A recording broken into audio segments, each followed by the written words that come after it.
All right, welcome everybody to Pants on Fire. And in today's episode, we have a lot to cover. We're talking about sanctions, which is probably one of the biggest ruling class lies that we need to debunk and that we need to be aware of.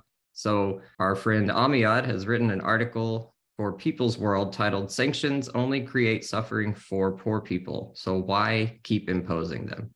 So Amiad is joining us to discuss this topic. Welcome back, Amiad. Thank you, Kyle. All right, so let's get right into it. The article is great, by the way, and we will put a link to it in the show notes for everyone to read it. And I think probably one of the first things to discuss is what actually are sanctions. What are the different types of sanctions that the U.S. government imposes? And just a little bit of maybe some background on this particular form of warfare, because that's what it is, right? Right. Sanctions are basically a tool of imperial countries for economic warfare, right? It can only the richest countries in the world, like the US and the members of the EU, can really impose sanctions on another country, right? You can't have, I don't know, so Zimbabwe can't impose sanctions on the U.S. It wouldn't work, right? So it's a tool of the most powerful economic powers to basically cripple the economy and cause poverty and suffering among the populations of poorer countries.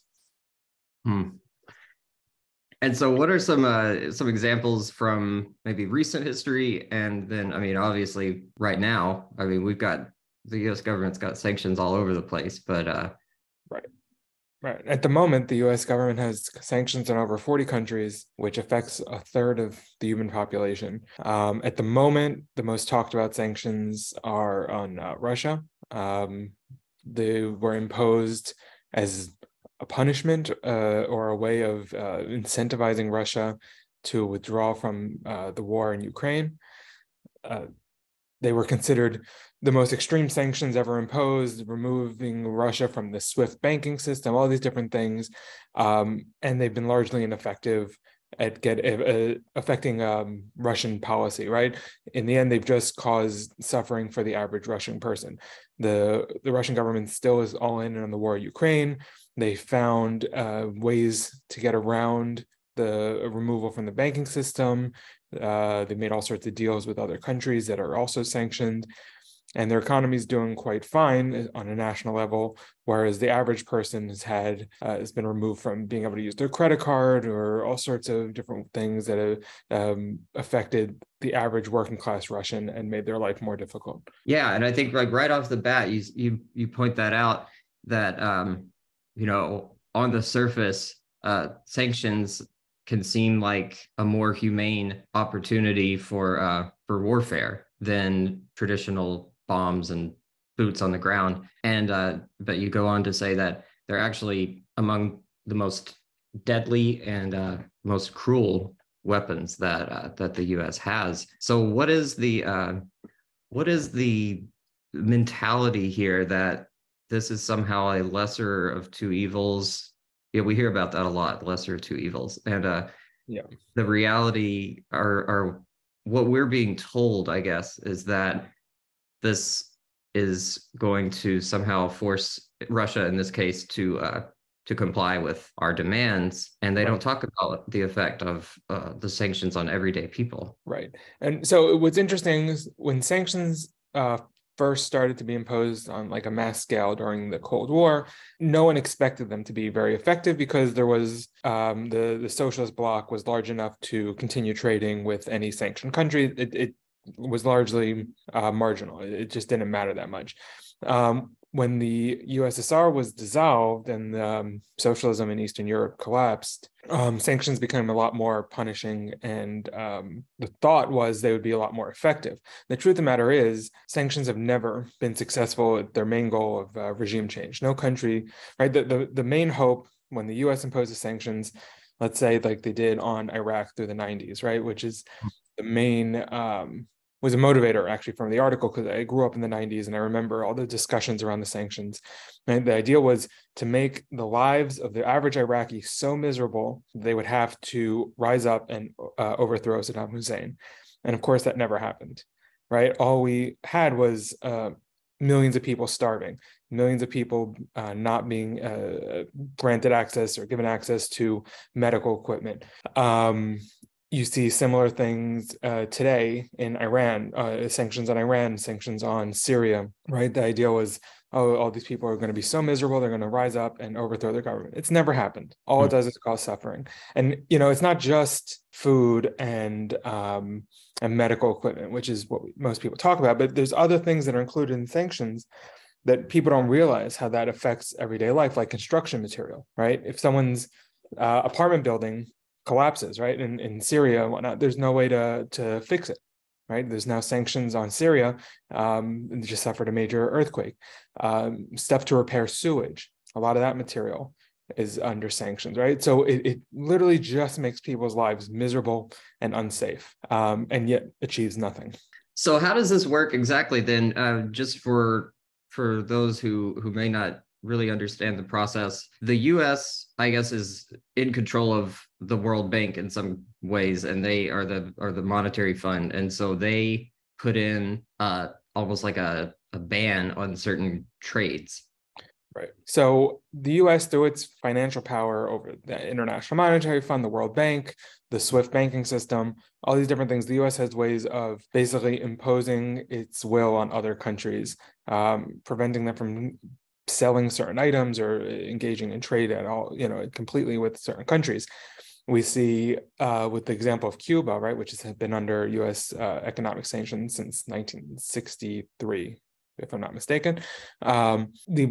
Every country in the world, except for Israel, has voted in the U.S. Except for Israel and the U.S., every country in the world, every year for the last couple of years in the UN has voted to lift the embargo on Cuba, calling it inhumane and that it has to be lifted. And yet the entire world is forced by the U.S. to continue on with the embargo, and the Cuban people suffer.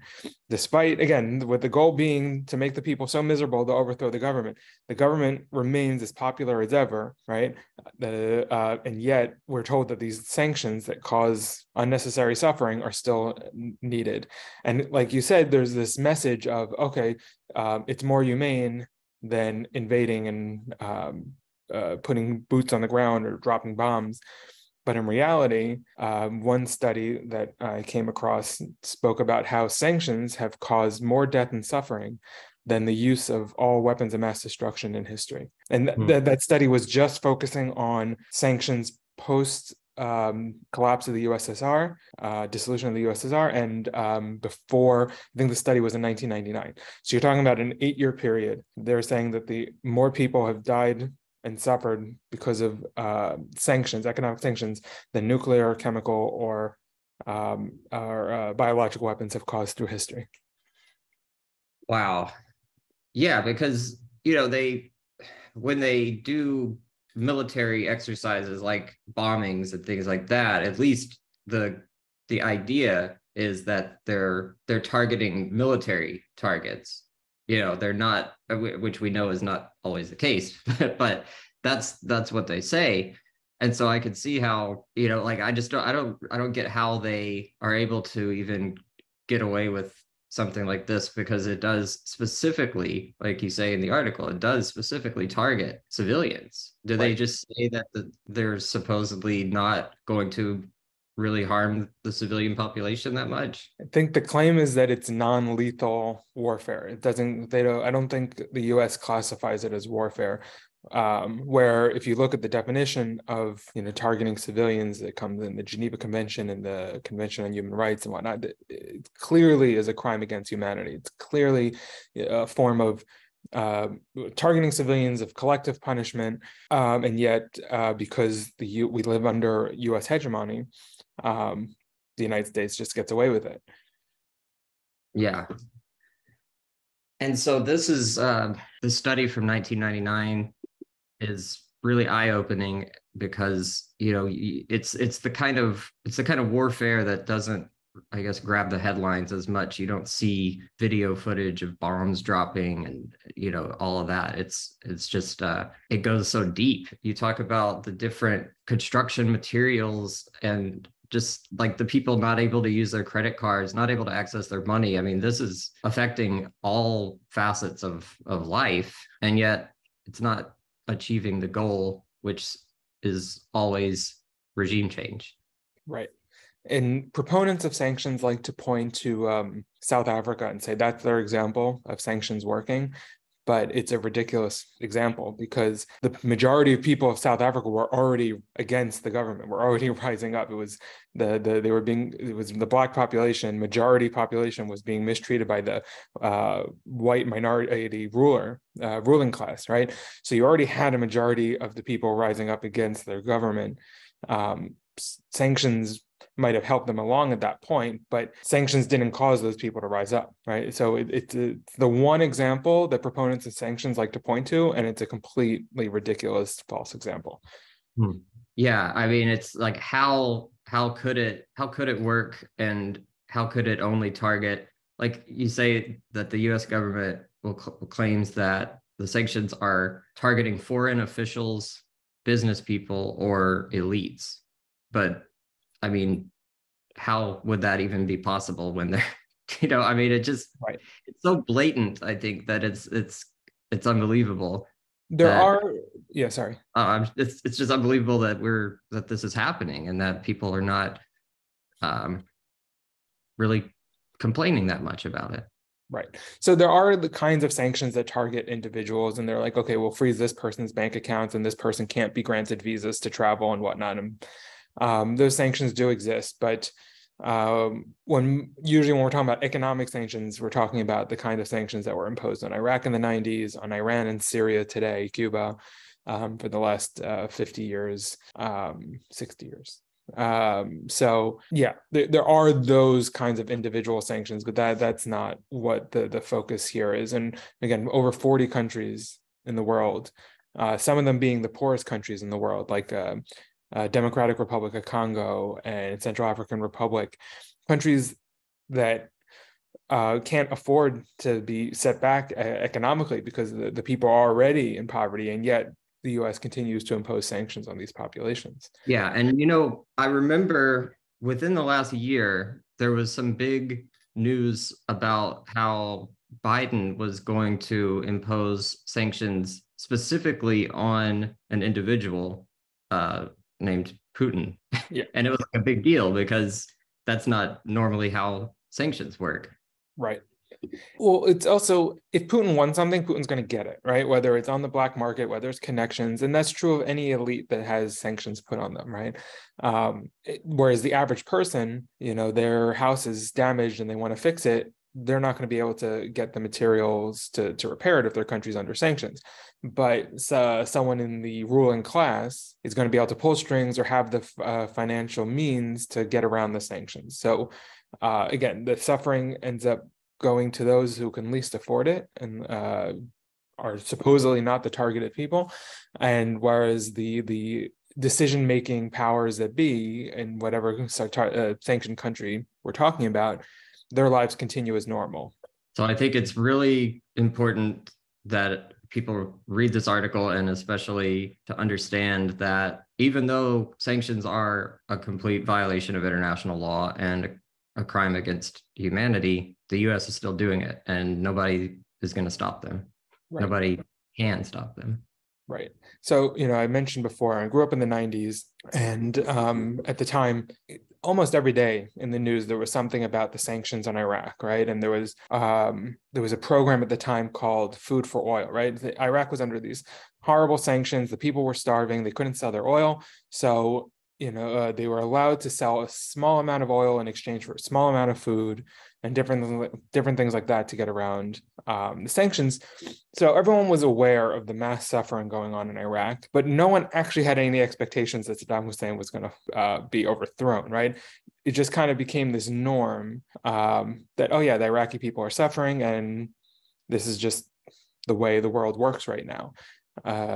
And there was a narrative that this is the better way than, had Bush Sr. invaded, that would have been worse, right? And trying to do what his son ended up doing.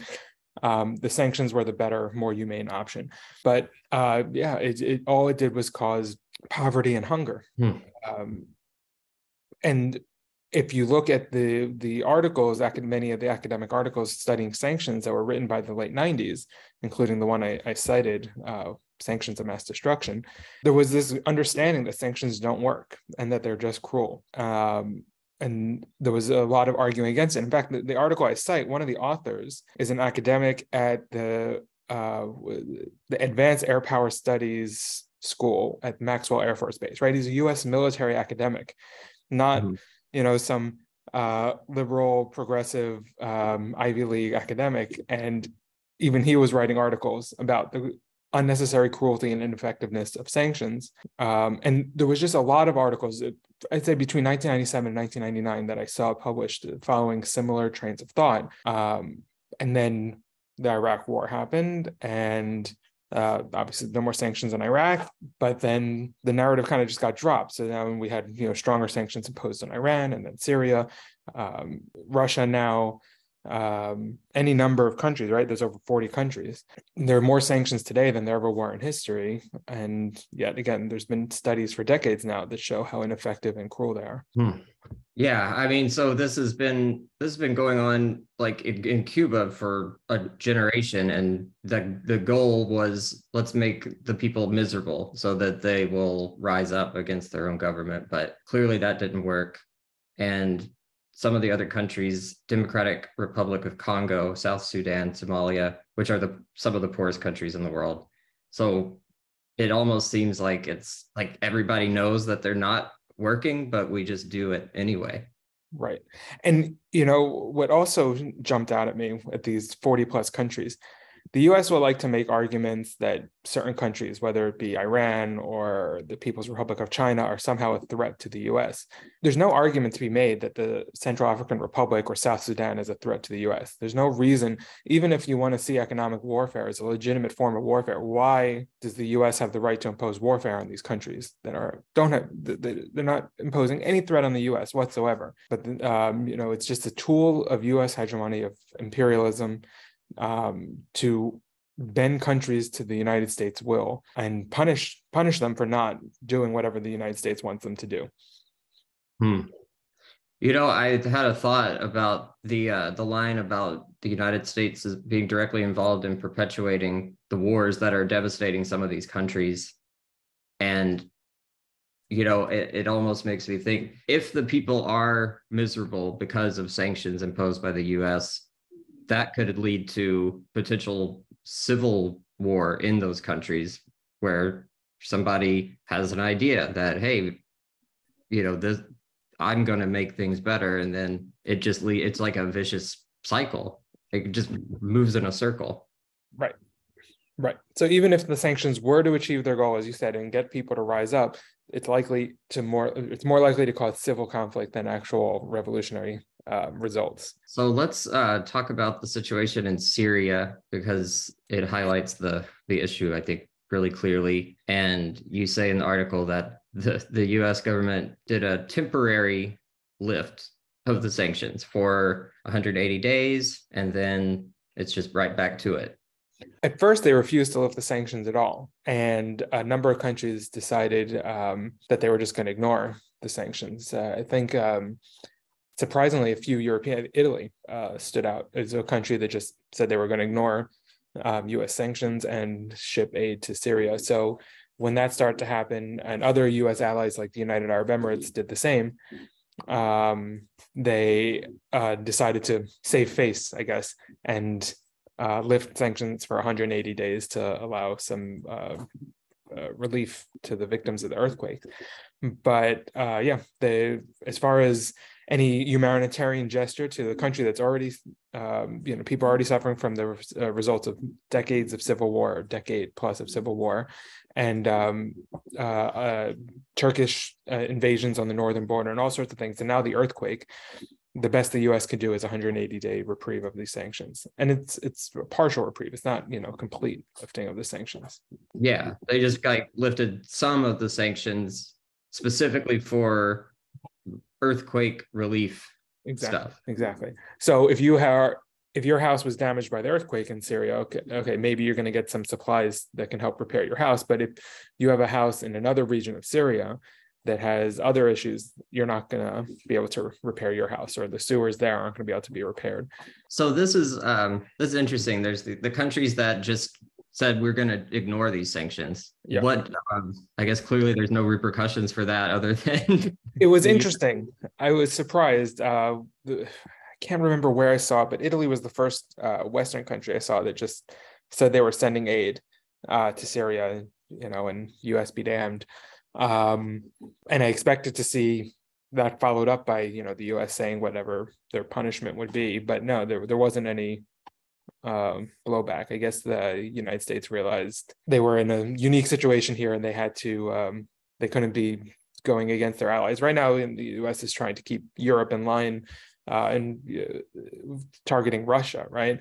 The average European, Western European citizen has had, suffered inflation and had trouble accessing heating oil and all sorts of things, and now wouldn't be the time for the United States to start punishing their European allies who they're trying to keep in line.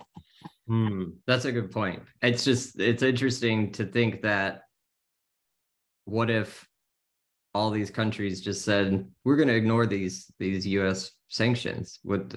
Really, the US couldn't do much about it. At some point, right, if there would be enough countries that the US would not be able to do anything about it. But for whatever reason, those countries lack the political will, right? The last UN vote on the Cuban embargo, only the United States and Israel voted to keep the embargo. I think 3 countries abstained: Ukraine, Australia, and I don't remember the third country.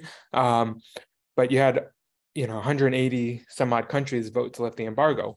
If they all went together and said we're just going to trade with Cuba as normal, I don't know what the United States would do. That's a good question. I don't know what keeps them in line. Yeah, it's just kind of like, it's like this myth that like everybody better do what we say. A lot of this is just kind of US digging its heels in and being stubborn. And like what the solution when there's a conflict should be diplomacy, should be negotiations, compromises should be made. And I mean, that could prevent a situation from escalating to the point of requiring any kind of warfare, right, sanctions or otherwise. Right. I mean, I was recently discussing this with someone who was pro sanctions, and whatever information, whatever facts I put out, his response was, well, what else would you have us do? There's nothing else to do. And that echoed, there was a British diplomat I saw quoted, Jeremy Greenstock, who said that sanctions are popular not because they're effective, because there's nothing else to do. And I feel like a lot of people just buy into that narrative. It's like, oh, well, can we not have sanctions? Like, that's not an option, right? There's nothing else to do. It's sanctions or what?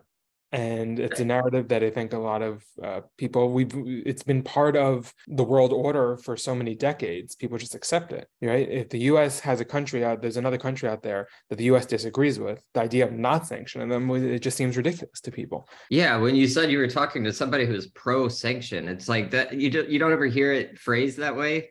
I'm pro-sanction, but I mean, I think what I've heard in talking with people I know that are your everyday standard liberals is that it's a choice between either sanctions or warfare, like full on boots on the ground, bombs dropping warfare. And I think that they're seeing it as a black and white issue. I mean, I get that that's a mindset a lot of people have, but they're only thinking of Iran or Syria, which countries that U.S. has threatened with warfare, right? In Syria, the U.S. has had boots on the ground, actually. There's over 40 countries, right? Do they think the choice between sanctioning South Sudan or warfare, like, is that the choice they think there is? Or could it be the U.S. doesn't get involved in the internal politics of South Sudan or the Central African Republic or the DRC or Laos? And there's just, it's ridiculous. Again, these countries pose no threat to the U.S., have not threatened the U.S., that they just have whatever policy it may be that the U.S. disagrees with, and therefore, in the hegemonic attitude the United States has, the option is sanctions or warfare. Yeah, Yeah, I think you make a really good point that probably a lot of people don't realize that we have sanctions in all these countries, Right. to begin with. Right. And so seeing the big picture, they are thinking Iraq, they're thinking Russia, they're thinking, it is just, it's a black and white issue to them, and it's either or, but we can't do nothing ever. We have to do something. Right. Here, I'm looking at the list of countries. You have Congo, the Democratic Republic of Congo, Ethiopia, Haiti, Kyrgyzstan, Laos, Libya. And it also stands out to me is a lot of these countries, the DPRK, Cuba, they've been destabilized by the US, right? And the US has done everything it can to make the situation worse, right? And then points to them, like Cuba, like the DPRK, and says, oh, look how bad the governments are. Even though the people are hungry. It's like, well, lift the sanctions. The people won't be hungry. No, it's because of that government.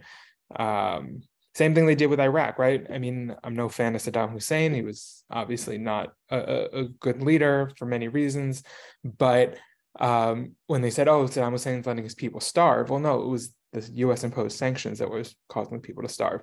When the United States talks about the hardships of economic hardships of citizens of the DPRK, Democratic People's Republic of Korea, they say, oh, the government's mishandling the economy, well, the people are suffering. No, it's the sanctions. Same thing in Cuba, right?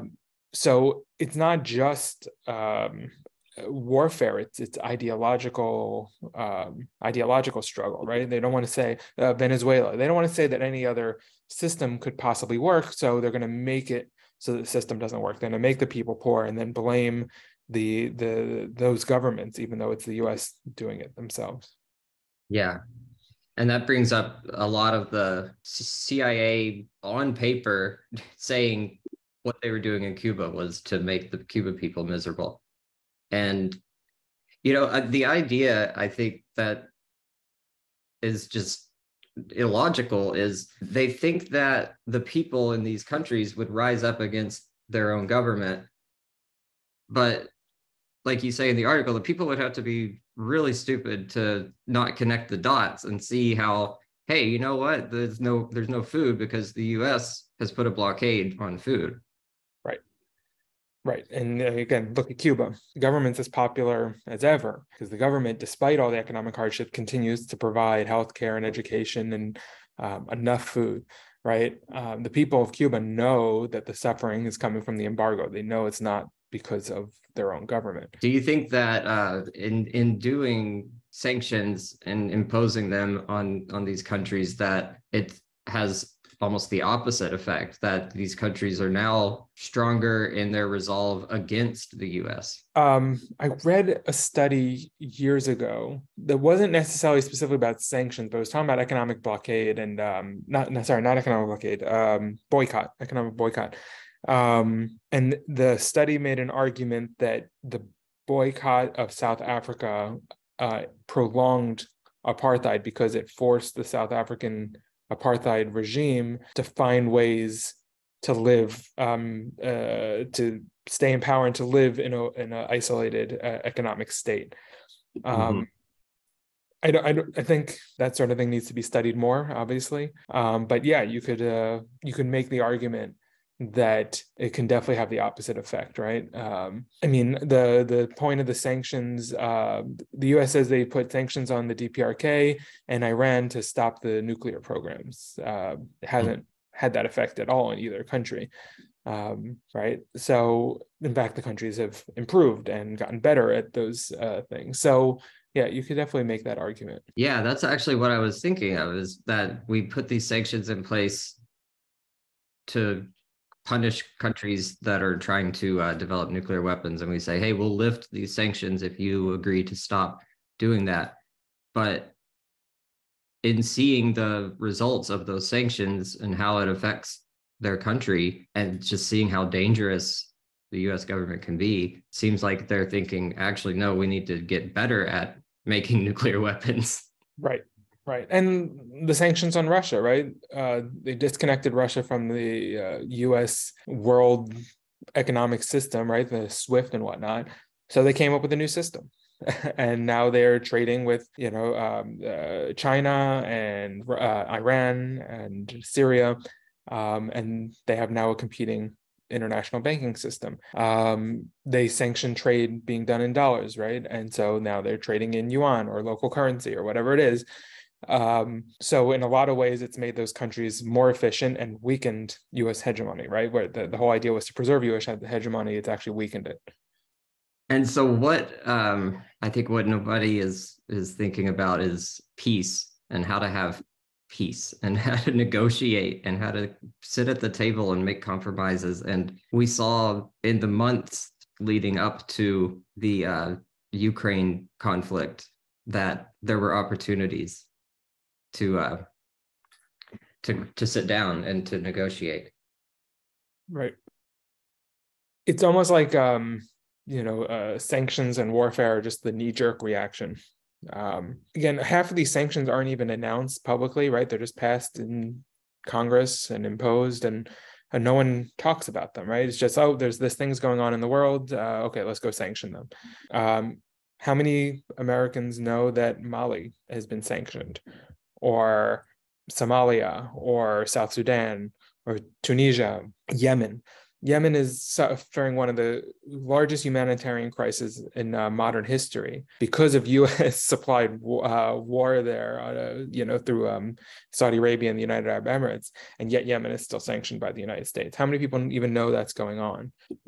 Yeah. But no, that's just a knee-jerk reaction: warfare and sanctions. Peace is just not on the agenda. So Congress is involved in sanctions, just like Congress is supposed to be involved in whether the U.S. invades. And I remember when George W. Bush wanted to invade, and he had to convince Congress to approve it. So is Congress approving every sanction that gets imposed, or is there some flexibility there with the executive branch? So the executive branch has its own way of imposing certain sanctions, but like large sanctions go through Congress. But a lot of them, they're just not even talked about publicly. It's just something that happens. It gets added on to some other bill, or it's just seen very as matter of fact, right? In fact, there's a sanctionskill.org. It's an anti-sanctions advocacy group. They talk about the secrecy of a lot of the sanctions and how it's possible that someone's living in a country not realizing, one day they wake up not realizing now all of a sudden they're living under a sanctioned regime, right?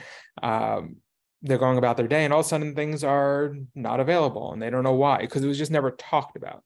How many, it's just so a matter of the fact, and with a stroke of a pen, millions are sent to suffer. It's crazy. A third of the world's population is currently living under U.S. sanctions. That is an absolutely insane number when you see it and hear it that way. 1/3 of the world's population, and like you said, with a flick of a pen, this happens, and with a flick of a pen, it could be changed. It could be eliminated. The sanction could be lifted. Right. I don't know how often or if that ever has happened, with sanctions being like a sanction that the U.S. imposed and then they lift it later on. Right. There were the large sanctions that were on Iraq during the Saddam Hussein years, but there's still sanctions on Iraq today, just not those extreme ones. I guess when apartheid ended in South Africa, those sanctions were lifted. Although, interestingly enough, the U.S. was one of the last countries to impose sanctions on apartheid South Africa. The United States continued to support them up to the last possible moment. That's very It's Vietnam is a case. The U.S. lifted most of its sanctions on Vietnam. I think all of them actually at this point, but those lasted for decades. So there are cases, and they have to be looked at individually to see why and how they were lifted.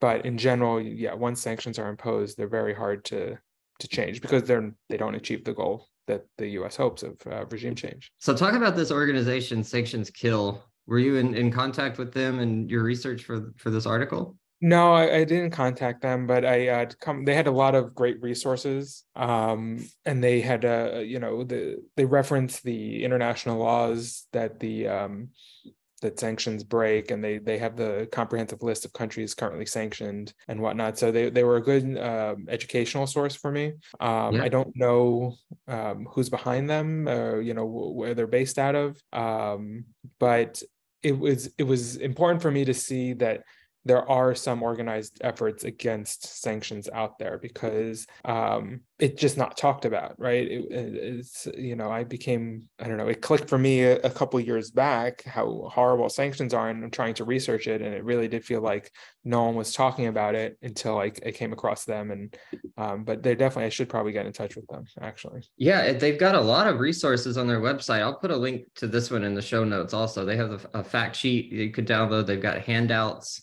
and placards. They've got a map that really shows you exactly how many sanctions there are, and also where they are.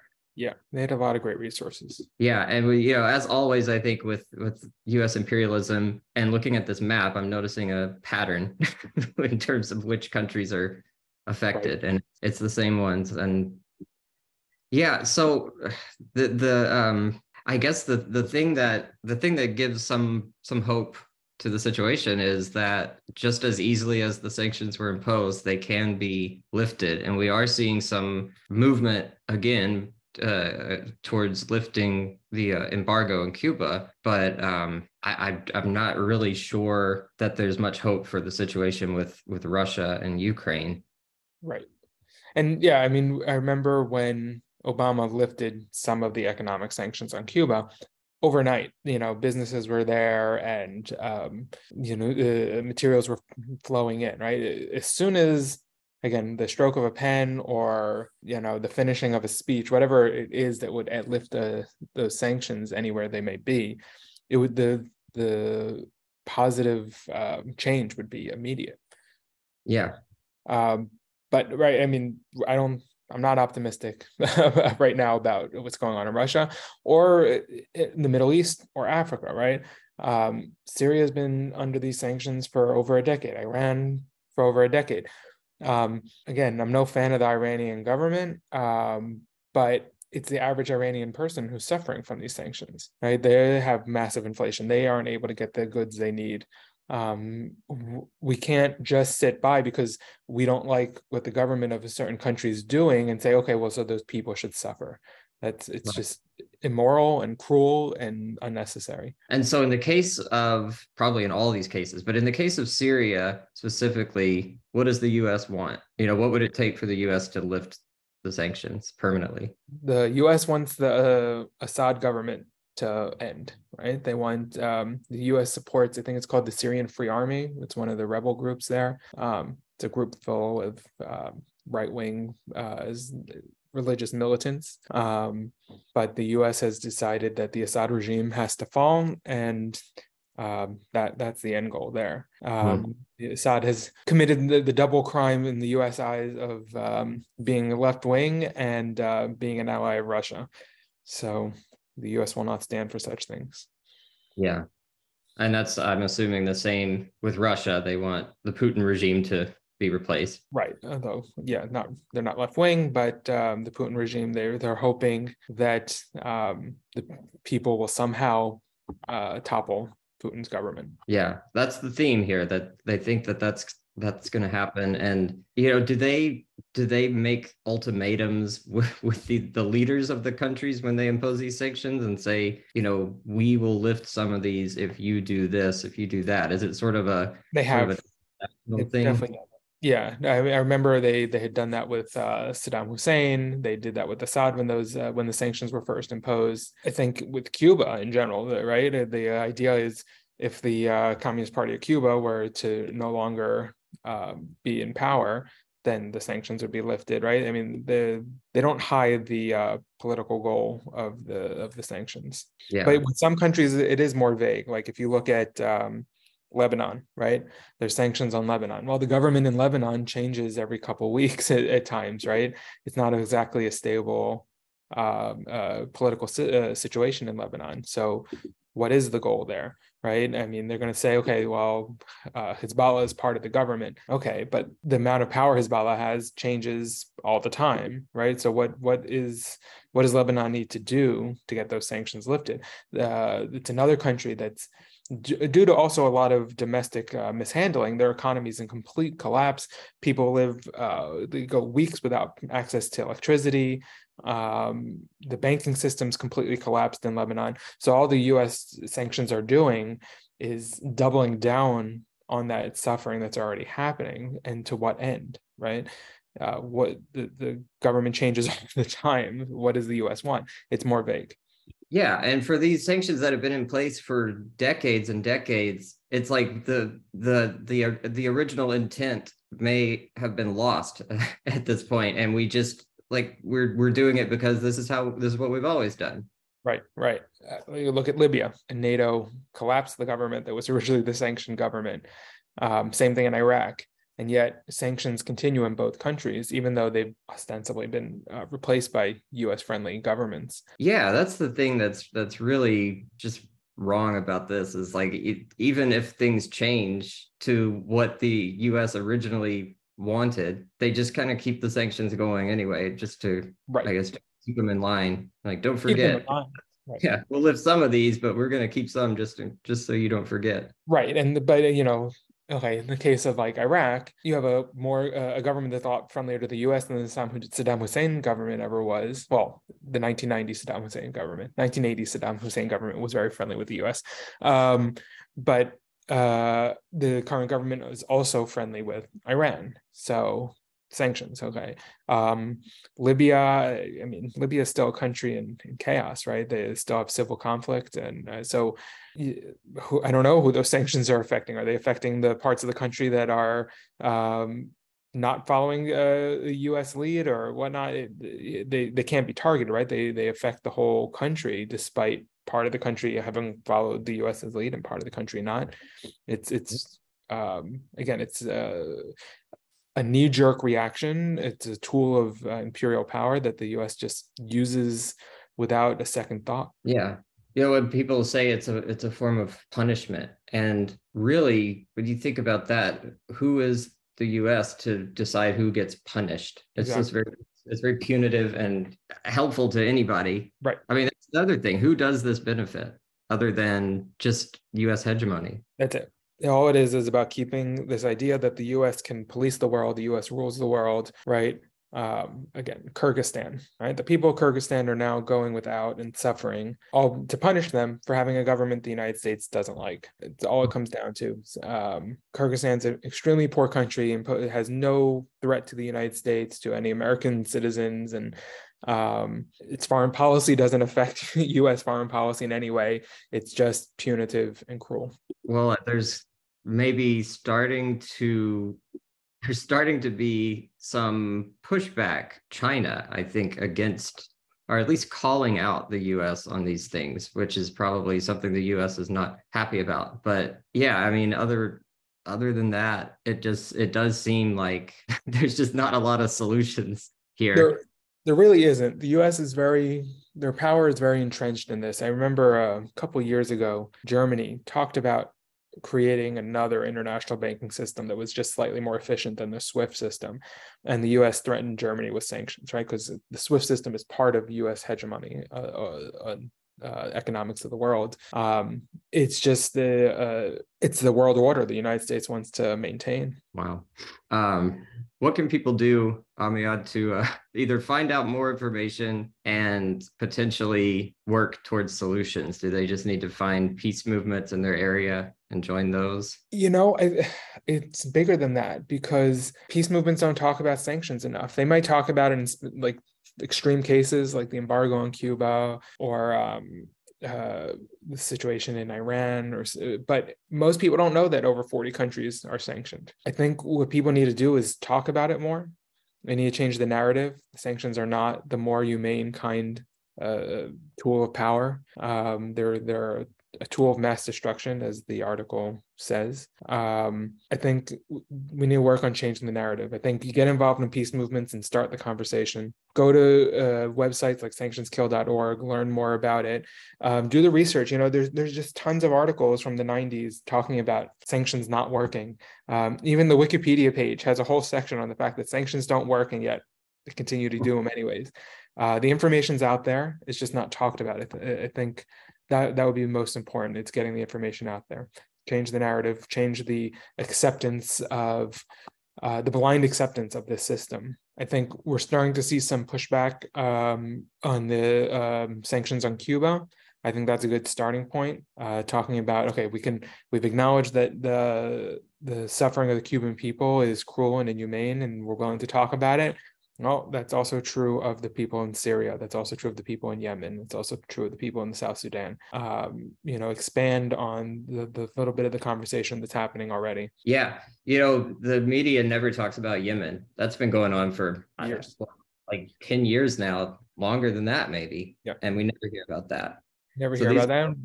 The U.S. is the main supplier of the equipment of warfare there. And there was a study, was a UN study done a couple of years ago that the food shortage in Yemen is the largest man-made famine in modern history. Completely man-made, right? It's just, but you're right. The mainstream media never talks about it. No. All right. Well, that's about it in terms of questions for me. So, did you have anything else you wanted to? No, I don't think so. I think, just encouraging people to go out and read more about it. It's really very apparent once you start learning about it that sanctions are just ineffective and just cruel for the sake of cruelty, illegal, and we should be pushing back against them. It's our government in the United States that's committing these crimes around the world, and therefore it's our responsibility to push back. Absolutely. And everybody can go to peoplesworld.org to find Amiad's article and to find all of Amiad's articles, because you write one once a month, right? Right, yeah. So check out peoplesworld.org and also Sanctions Kill, and we will put those links in the show notes. And Amiad, thank you so much for joining us. Thank you. And if you're visiting People's World, also consider donating to the fund drive for People's World. As you said, the mainstream media does not like to report on these things. So it's important we have places like People's World to report on these things. Absolutely. You're not going to see an article like this on the New York Times. So donate a few bucks to People's World. And thank you again, Amiad, for joining us. Thank you.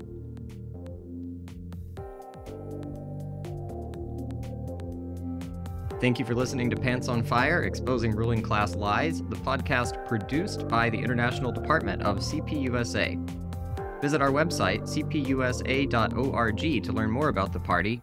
Follow us on Twitter at CPUSA Department, and subscribe to this podcast on your favorite podcast app.